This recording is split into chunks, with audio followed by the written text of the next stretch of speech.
Hi YouTubers, welcome to another episode of Malcontent Corner, the corner where I hope to enlighten your life by sharing with you the things that I have learned during the course of mine. In today's episode, I'm going to cover gas grill maintenance. I'll cover some of the basic tools that I use to maintain my gas grill and go over why you may want to consider doing maintenance on yours. Coming up after the intro.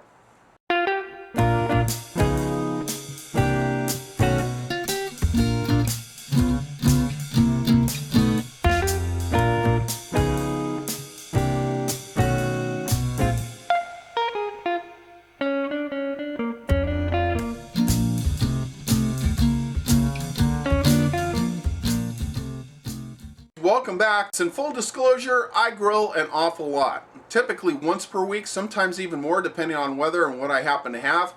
I have been known to grill in the rain, in the fog, in the sleet, and in the snow. So for me, it's a year-round experience, and because of that, I typically do grill maintenance on my particular grill 2 times per year, usually about 6-month intervals. Now every once in a while I may have a burner that goes lazy on me or a vaporization tent that craps out, and because of that I might do maintenance a little earlier, but I do that so that I make sure I have a good working grill. Now most people, I understand, are not as avid as I am about grilling, and because of that it's even more important that you check out your grill at least once per year to make sure everything's holding up okay. Now the basic tools that you need to do some grill maintenance are pretty easy. First thing I recommend you do is make sure you're up to date on tetanus shots. You are dealing with rusty metal, so be aware of that. Odds are you'll be fine, you're not going to get cut, but just make sure you're up to date on your tetanus shot. The second thing I also have is a set of nitrile gloves. Now you can use latex gloves, you can even use dishwashing gloves. I use these because I happen to have a lot of them, and because they're so thin, they aid in my dexterity. But just be aware, it is a dirty job, so you're not going to want to wear a nice shirt, nice jeans, or anything of that when doing this job. You're not going to come out looking like a complete grease monkey, but it's not unheard of to get dirt on your hands, and if you're not careful, you know how that goes. You'll get it on your face, you'll get it on your shirt, you'll get it on everything you don't want it to get on. So again, get yourself some decent gloves. Secondly, this is what I use. You may not have this tool, you may not care to get this tool. I use a wooden shim. Now this is a typical shim used to shim up windows and doors. The reason why I use this is because it is a wedge shape, but it also is a wooden tip, so it's not likely to gouge. It'll help get the dirt out, but not necessarily gouge up the inside of your grill. Now on occasion I will find a real stubborn chunk of burnt on something that just will not come off with this, and if you don't have one of these, don't worry. You could in theory use a metal putty knife, but I would actually recommend you use a plastic one just for the same reason, but just be aware that it's going to get torn up. So, but again, regardless of what you use, you might find something that is really kind of baked on there, and because of that I have a straight edge screwdriver or standard screwdriver. Now I don't recommend using this as your go-to for the most part because this is likely to dig in and to gouge. It's not the end of the world if you gouge it, but you just want to try to, you're not necessarily treating this with kid gloves, but you also don't want to go to town and start gouging the crap out of everything. So this is basically for, I use this for the baked on stuff, I use this for the generic just crap that builds up. So there you have it. That's the basic tools that you probably will need. You may need some pliers, you may need at least something for nuts, like some wrenches. Nothing major. You could probably even get away with a crescent wrench, but I'll explain why in a little bit. And let's go on out, and I'm going to show you a couple grills. Before you do any work, you got to remember you're dealing with flame, fire, and gas, and all the good things of life. So one of the first things you want to do is make sure your gas is turned off on your tank. Okay viewers, so here we have my Kenmore grill. This is about a 13-year-old grill. I went through this and cleaned this up, believe it or not, a couple of weeks ago. It is dirty looking right now, and I kind of left it that way because I wanted to show you some of the debris that just kind of generically builds up on the inside of the grills. Because of that, I haven't gone through and cleaned things out, but I'm going to go through it, kind of show you the buildup and how this particular grill works. This is a 3-burner flat top grill, and we'll kind of go through some of the ins and outs of this one. Now, first thing you're going to have to remove is your grates. So here's your grate, 1, 2, and 3. Now what you also have in here are your vaporization tents. Yours may be a little different looking, but these basically cover the burner itself. So you have 1, 2, and then 3 here. And then what you have in here is you have your burners themselves. You have 1, 2, 3 flat top burners. What you see here is the crossover tube. I call it a crossover tube. Some grills, depending on how they are, you will have a primary burner that you need to fire up before you fire up any of the other ones. And what I mean by that is, even if you're just going to use one burner, you have to use that burner. The reason why is there's usually an igniter here that will ignite one, and then if you're going to use all 3, you'll turn it on, and the gas actually fills up a little crossover tube here. Now, that is, on this particular grill, is just set in here like that. Now, this looks pretty new because it is pretty new. So I'll give you the ins and outs on that, and then you have your burners themselves.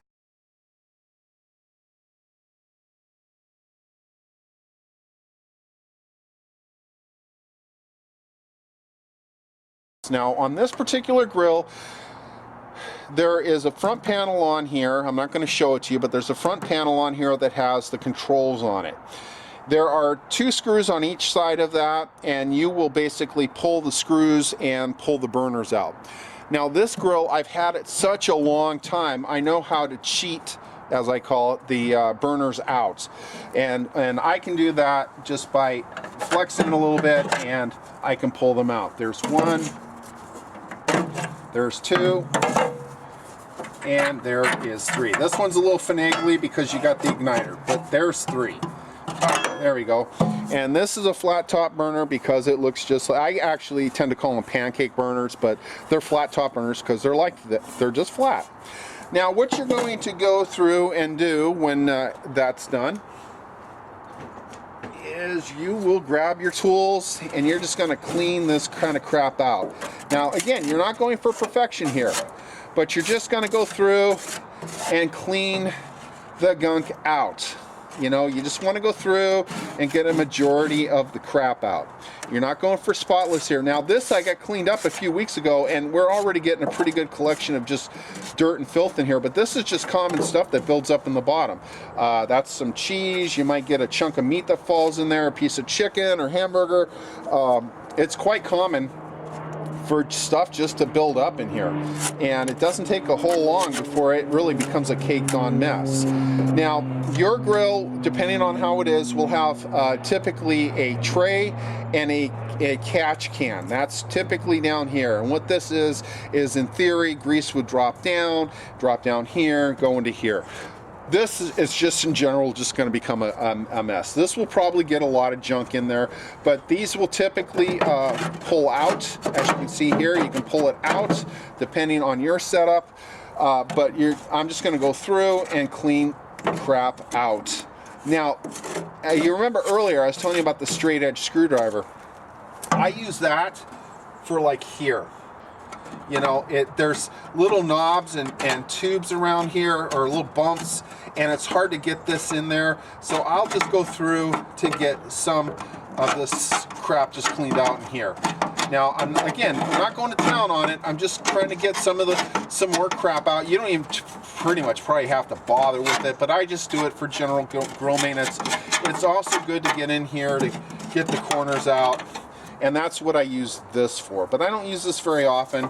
I basically use this just to kind of get through. I can go through and get a good portion of crap out, at least the big... Whoops! Oh no, I broke my shim. It's okay though. I got plenty more. So I just use that to kind of clean the loose debris up and get it in the bottom here.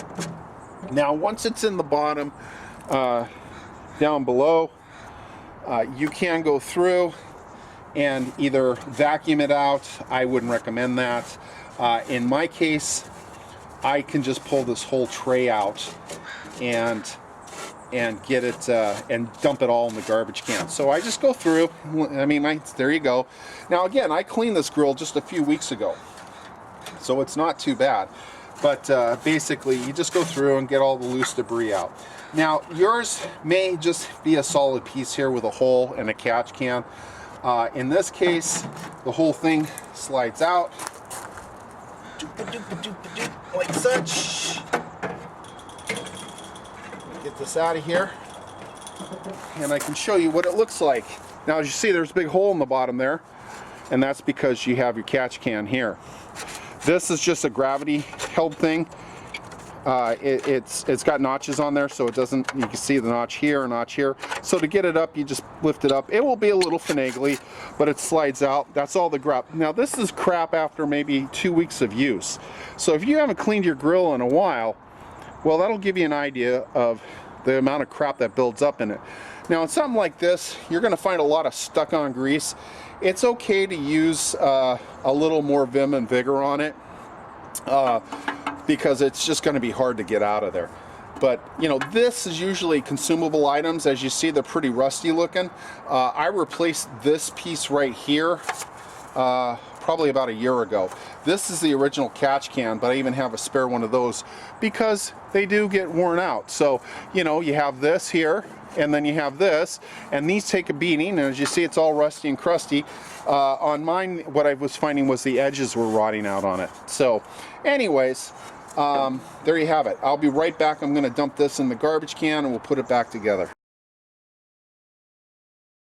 So I cleaned out the pan here and I put it back in. I'm not going to waste your time showing you that. So I'm going to put the grill back together and I'll kind of explain to you how everything works here. Now I know you're looking in here going, well, you know, that's not really super clean. And I'm not going for that. I'm just going to get a major portion of the debris and gunk out of there. I'm not going for, you know, super cleanliness. You can if you really want, but like I said, I use my grill so much, I'm not too worried about it. I just want to make sure there's no big chunks of anything. And the real reason why I want to clean it up is because I want to make sure my burners and all that are good. Now this is called a flat top burner. I personally call them a pancake burner. But here's what you're looking for. You want to make sure your holes are all good. You want to give them a wrap. Personally, it's going to get a little loud here, but I tend to bang them because debris will build up, rust will build up in on these, and you want to make sure that your inlet tubes here don't have anything major blocking them. Usually you'll get flakes of metal in there. If one gets in here, especially after working with it, you'll end up with what I call a lazy burner. And what that is most of the flame here should be blue. You will get flare up of a yellow orangish flame, that's normal, but a lazy burner, none of it will be blue, or most of it will actually be orange and yellow, and that is because it's not getting enough air and it is burning rich and it will not get up to temp. And the typical reason for that is either a bad control valve, but more often than not it's because gunk gets built up in here. So I tend to bang them. Gives you an opportunity to see if there's any rusty holes or anything opening up. This looks good. I basically banged all these before, so I know they're all good. So we're going to put them back in. Again, you may not be able to do this. If you have your front panel off, you're probably going to find it goes together a little easier for you. I tend to cheat mine in place, but like I said, that's because I kind of know this grill real well after having worked with it for so many years. So there's one burner. There is two burner coming in here. This one's typically easy. Go. And these are all held in by gravity. Now, once you get it on the input jet of the controller, you're going to find the back is loose. That is perfectly normal. And just know that that's normal, at least on this particular grill. And then you have another one here, and it looks good and clean in there. And this one's a little more finagly because I got the igniter right here, but nothing like that noise, huh? But it's okay. It goes in, and we will get it in place, and life will be good. Let's see here. There's that, and there we go. Oh, come on, get in there. Get in there. There it goes. Okay. So, and they will rock. It's normal because the crossover tube isn't here. And let's get back onto that crossover tube. Now, this is your crossover tube. Basically, you got the edge of a burner, it sits here. Edge of a burner sits here, here, and over here. And if you look in there, I don't know how well that's going to filter in, but this is a hollow tube. and it allows gas to go from here to fill it. So when you ignite your primary burner, you got flame here. As you turn on your second burner, this tube in here will, in theory, fill up with gas, and it will ignite that burner, and then when you fire up your third one, it too will fill up and ignite this burner. Now, the common problem with these is, if you look, this is not heavy duty metal. This is fairly new. This is 2 weeks old. And a lot of times the metal in here will flake up. So if you have a burner that's not igniting, it's probably because this tube is primarily or pretty much blocked up. So these are consumable items, as consumable item as is this. These are a little harder to get. I don't find these too often at hardware stores, so I actually order these. This is a Sears grill, but it was made by char-broil, so I know the part number for it. I have a handful of these in stock. If you have a used one, you can go through it with a piece of coat hanger and just kind of rot it out. You will probably find, much like with the burners, there's flaky metal in there, but this metal is not thick and it will rot out. So it's quite common. This is a very consumable item. I will go through these, at least one of these every couple of years. The burners, pretty much the same, but they're not as bad. And here's what you do. You just put it on there, and that just sits in there like that. And then once you get it in, I'm just going to burn my electrode back down a little bit just to make sure, and make sure we got good spark. And yep, we got good spark. So next thing I'm going to do is I'm going to hook up the gas and turn it back on, because I'm going to check my burners to make sure I don't have a lazy burner. Now I've hooked up my gas and I'm going to turn it on, and let's see how it all works. Be careful doing this. You are working with gas. You do not have any protection for the flame, so make sure you keep your face out of there. And there we go. Wow, hey, check that out. Fired right up. I don't know if you can see that, but now this is actually burning really well. As you notice here, most of the flame is pretty blue. It's hard to see. So you'll have a little orange there because of the down here, because I don't know how well you can see that because of the igniter, but it's looking good. I don't have any lazy burners here, so that's good. So I'm going to turn this off. Now I don't know if you can see this, but just on the off chance, I'm going to put my finger in here. See that there? Your grill may have that, and what that is in case your igniter goes bad. You can use a fireplace lighter and put it in here and get the burners going. There's, on this particular grill, there's one on both sides. There's one here and one over there, and that's in case your igniter goes bad. Now everything you've seen here, I have replaced everything from the igniter to the burners to the crossover tube.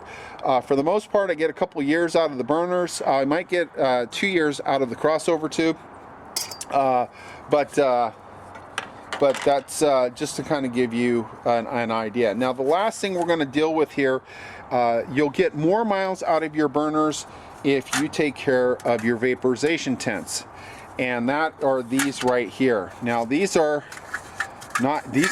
maybe 2 weeks old. This one here is maybe a year old. I left the gunk on there so you can see all the crap that builds up.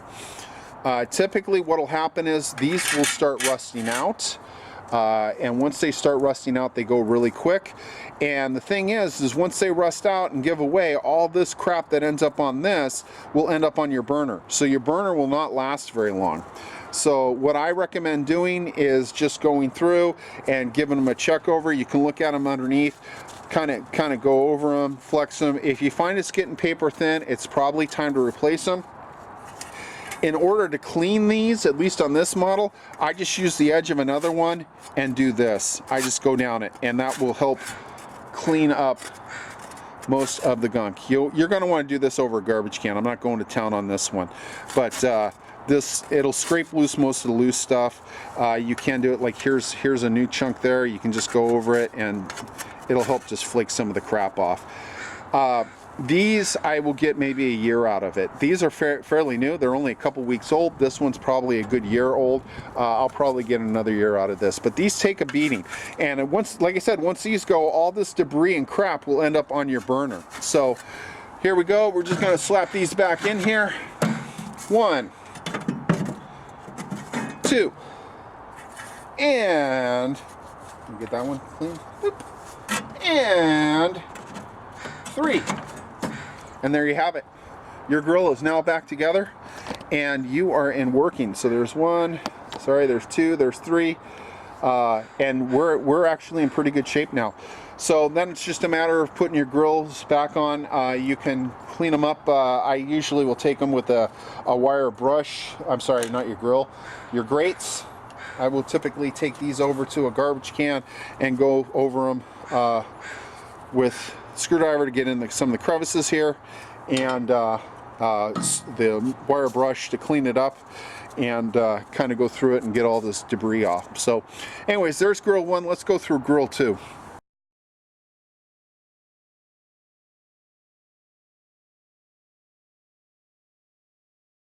So what we have here is we have my Weber Genesis grill. This is my second grill that I have. It comes in handy for those busy summer barbecues that I have. This is a different type of grill. If you notice the other one before, we had the vaporization tents. There were 3 burners. This is actually still a 3-burner grill, but instead of using the flat top or the pancake burners as I call them, this uses 2 burners. So what we're going to do here is I'm just going to kind of give you a quick once over on this. I cleaned it up not too long ago, so I'm not going to go through that, but here's your vaporization tents. There's 1, there's 2, there's 3, there's 4, and there's 5. Now I don't know how well you can see in there. Let's take a look. Yep. So here's 1 burner, 2 burner, there's a 3rd one here. Now, as with the other grill, if you're going to start this grill, in theory you should use all 3 burners. On my Quantum, I could get away just using 1 burner if I'm just going to cook a burger. On this particular grill, you should fire all of them up. There is, now if you recalled before, the other one, the burners went this way and you had a crossover tube back here. This one's a little different in that you have 1, 2, 3 burners. Your crossover tube is here, and I'm going to tilt the camera, and the controls are right there. Now this one is a little harder to work with regards to taking these burners out, and I'm not going to do that in this episode. But basically they're notched in place. There's a screw here and a screw on the front one. I'll try to show you that. Let's see if I can get here and show it to you. There you go. There's a screw here and a screw here, and they're notched in place. Now you may find on your particular one, if you have one of these are cinched down tight. You will then need to get a socket of some sort and a ratchet to loosen those up. I leave mine loose just for that reason, because I don't want to cinch them down. But you would, on this one, even if you pull these out, you will not get these out of here. You have to go in under the control panel here, and there's basically a jet here, and a jet there, and there's 2 nuts holding in place. So you will pull the nuts, and then in theory you can slide these out of the way and get them out of there. I'm not going to do that here, but that's just to show you how this particular unit works. Here's your igniter here. This is looking a little rusty, so I'm going to have to replace that at some point. And once again, it's a 2-piece grease catch design. You have a pan here, and then you have a grease catch underneath there. So that's just to kind of show you a slightly different design in a grill setup that I have. This grill works well. It does what it needs to do, but it's just a slightly different design here. I cannot cheat these burners out. There's no way to get them out without loosening up the bar that holds the 3 gas jets into place. That's not too bad though. I mean, you just loosen them up, you can pull it out, and then these come out. But these burners are looking really good. I fired it up not too long ago, and they were looking pretty sound here. There we go. There's 1, 2, 3. As you can see, they're kind of looking they're looking okay. By the way, I had the gas disconnected when I cleaned it up. I just hooked that up to show you how it works. So anyways, this is looking pretty good, but again, I just wanted to show you a slightly different gas grill design and what is necessary. Once again, you just want to go through and do your general maintenance on it, scrape it out, clean it out, make sure it's, you know, you don't have any big debris on there. The vaporizing tents are looking really good on this. They're kind of heavy duty. They're a little beefier than the other ones, so these don't tend to go bad as easily. But these just set in here like that, and there you have it. So depending on the kind of grill you have, you're probably going to find you might need different tools, but regardless, for cleaning them, it's the same thing I use. I use the wooden shim and the screwdriver to get into the corners, and otherwise I think we're in good shape. So okay, I'm going to cut out of here and we'll wrap up with a few finishing thoughts. Alright guys, just a few final thoughts before we go here.